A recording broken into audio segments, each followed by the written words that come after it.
100명의 시인이 100가지 방식으로 수정을 하거든요. 역시 시를 퇴고하는 건 정말 어렵네요. 이제는 내가 아닌 당신에게 렌즈를 비춘다는 점에서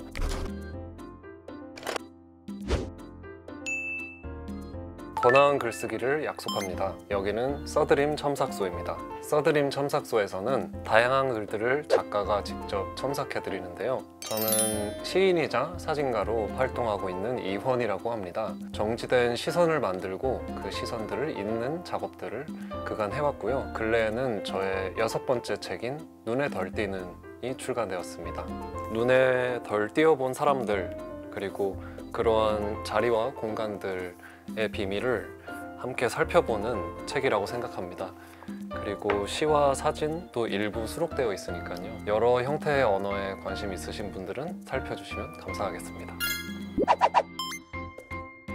오늘 사연을 보내주신 글쓴이는 스톡홀름에 사는 지은님입니다. 그림과 글을 그리며 사는 삶을 준비하고 있습니다. 한방눈과 어디에서도 들어오지 못한 말을 쓰고 건네는 사람을 좋아합니다. 이헌 작가님의 글과 사진들을 좋아하는데요. 이렇게 첨삭받을 좋은 기회가 생겨 신청해 보았습니다. 구성이나 단어에 대한 제안 무엇이든 좋으니 자유롭게 살펴봐 주시면 감사하겠습니다. 라고 보내주셨습니다. 시가 사실은 첨삭이 불가능한 장르라고 생각해요.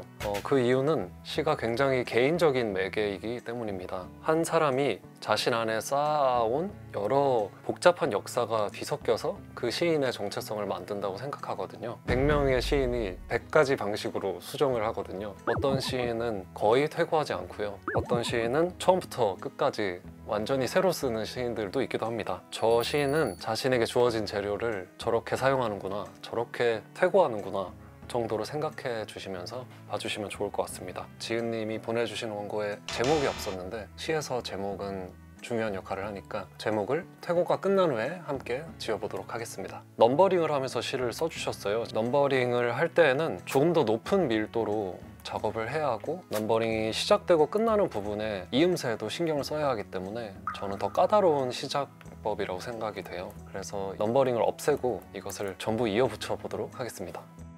푸른 알을 본 적이 있는가로 시작하는데요. 질문으로 시를 시작하는 것도 좋지만 푸른 알에서는 푸른 것들이 태어난다 선언하면서 나아가는 것이 시의 힘이 더 세질 것 같아서 과감하게 삭제해 보겠습니다.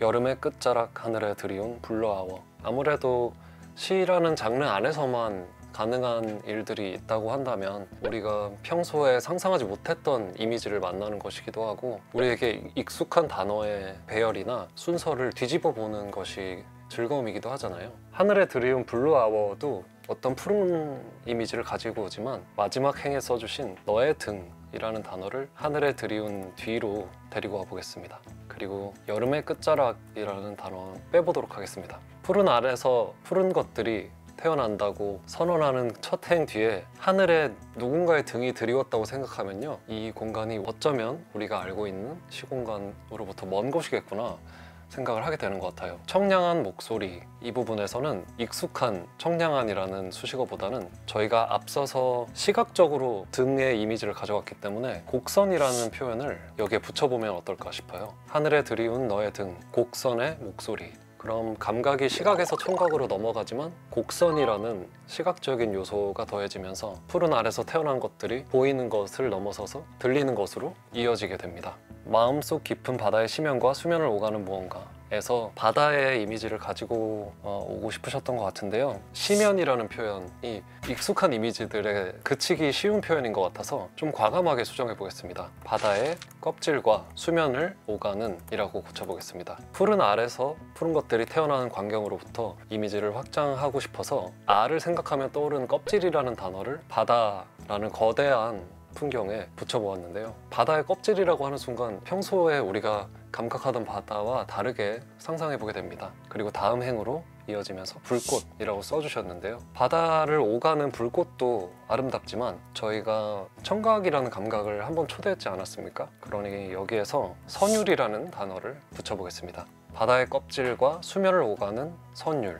그럼 수면을 오가는 보폭들이 소리가 되기도 하고 사람이 움직이는 형상을 그려보게 되기도 합니다. 푸른 것들은 서로를 단번에 알아볼 수 있다 해서 주어인 푸른 것들을 푸른 자들은 이라고 바꿔보겠습니다. 시 안에서 어쨌든 특정 단어가 반복되는 것이 자칫하면 지루함으로 이어질 수도 있고, 푸른 것이라는 비인간 대상뿐만 아니라 인간 대상들을 함께 불러오고 싶어서 수정했고요. 푸른 자취, 그것이 전부이자 단 하나인 단서이다. 그러니까 푸른 자들은 서로를 단번에 알아볼 수 있고, 그것을 알 수 있는 이유는 푸른 것들이 모여있기 때문이라고 읽히는데요. 구간 사이의 이미지를 조금 더 견고하게 하고 싶어서 저는 그 다음 연에 있는 문장을 앞으로 데리고 오면 어떨까 싶습니다. 푸른 것들은 가끔 외롭다. 푸른 것들은, 푸른 자들은 하고 반복되는 것이 시를 자칫 밋밋하게 만들 수 있습니다. 그래서 주어를 수식해주는 말과 순서를 바꿔보겠습니다. 외로운 것들은 가끔 푸르다. 그리고 푸른 자들은 서로를 단번에 알아볼 수 있다는 문장 뒤에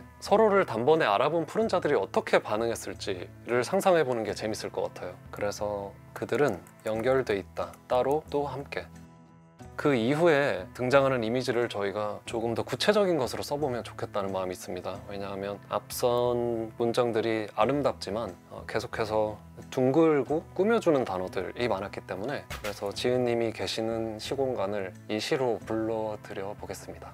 스톡홀름에는 매일 아침 눈이 내린다. 마치 인과관계처럼 그들이 연결되어 있기 때문에 스톡홀름에 눈이 내리는 것처럼 읽히기도 하고요. 물은 함께 모여있기도 하고 비나 눈이 되어서 흩어지기도 하잖아요. 눈의 물성으로 이미지가 확장되는 것 같습니다. 그리고 뒤이어서 써주신 그들은 더 많은 푸름을 만들어낸다. 거기서 나오는 빛은 익숙하지 않은 사람에게는 눈을 시리게 한다. 이 문장을 스톡홀름에는 매일 아침 눈이 내리는 풍경에 이어서 확장해 보도록 하겠습니다. 하늘에서 떨어지는 빛 조각 때문에 사람들이 거리에서 사라진다. 이 공간에 우리를 더 넓게, 그러니까 카메라의 렌즈를 더 넓은 화각으로 바라보는 문장이라고 생각했습니다. 어느새 당신에게도 푸른 알이 들려있다. 저는 이 문장을 써주신 게 너무 좋았어요. 푸른 알에서 푸른 것들이 태어난다고 멀찌감치서 바라보던 화자가 카메라 렌즈를 하늘에도 비추고 바다에도 비추고, 그리고 눈이 내리는 스톡홀름까지 갔다가 이제는 내가 아닌 당신에게 렌즈를 비춘다는 점에서 이 문장이 되게 좋았습니다. 여운을 살리기 위해서 들려있다는 동사는 생략하고요. 어느 날 금이 가는 일도 없이 문득 깨져 있고 당신은 그날 하루 중 가장 깊은 숨을 쉴 것이다. 깨져 있다는 표현, 그리고 가장 깊은 숨이라는 표현을 통해서 제가 떠오른 이미지는 금간 아래서 누군가 태어나는 장면을 목격하는 것 같다는 이미지를 상상해 보게 되기도 하거든요. 나는 거기서 태어난 적 있다. 지은님이 주어를 당신은으로 써주신 것을 보면서 당신은 나를 만난 적 있다. 푸른 알에서 태어난 푸른 자가 나이기도 했다는 것을 시의 마지막에서 밝힌다는 점에서, 그리고 그를 독자 당신도 만난 적이 있다고 선언한다는 점에서 이 시가 없었던 경험을 만들어주는 방향으로 퇴고를 해봤습니다. 그리고 마지막으로 시를 다 퇴고했으니 함께 제목을 지어보겠습니다. 저는 이 시 안에서 가장 중요한 이미지는 지은님이 계신 스톡홀름이라는 장소를 이 시로 불러들이는 순간 같거든요. 그래서 눈이 내리는 스톡홀름을 하나의 거대한 알이라고 표현하는 제목을 지으면 어떨까 해서, 그리고 멀리 계시니 영문으로 A Snowing Egg라고 지어보겠습니다. 눈이 내리는 거대한 알. 역시 시를 퇴고하는 건 정말 어렵네요. 그럼에도 시를 쓰기로 하시는 분들이 있다는 게 저는 너무 좋고요. 저도 늘 퇴고가 어렵지만 퇴고가 어려운 시인들께 저는 원문을 잘 저장해 두고 여러 가능성을 탐구해보라는 말씀을 드리고 싶어요. 한 단어를 얻기 위해서 끈질기게 고민하는 것도 시쓰기의 즐거움이지만, 오랜 시간 동안 한 편의 시를 계속해서 바꿔보는 경험을 해보시기를 바래요. 그리고 한 편을 오래 고치면서 오래된 한 편의 역사를 누려보실 수 있기를 바라봅니다. 첨삭 전문이 궁금하시다면 교보문고 캐스팅 페이지에서 자세하게 살펴보실 수 있습니다. 영상 하단의 더보기를 클릭해서 링크를 확인해 주시고요. 오늘 영상을 보시고 나도 첨삭을 받아보고 싶다, 글쓰기가 어렵다, 동료가 필요하다는 생각이 드시면 써드림 첨삭소로 글을 보내주세요. 써드림 첨삭소는 언제나 열려 있습니다. 즐거운 만남이었습니다. 그럼 다음에 만나요.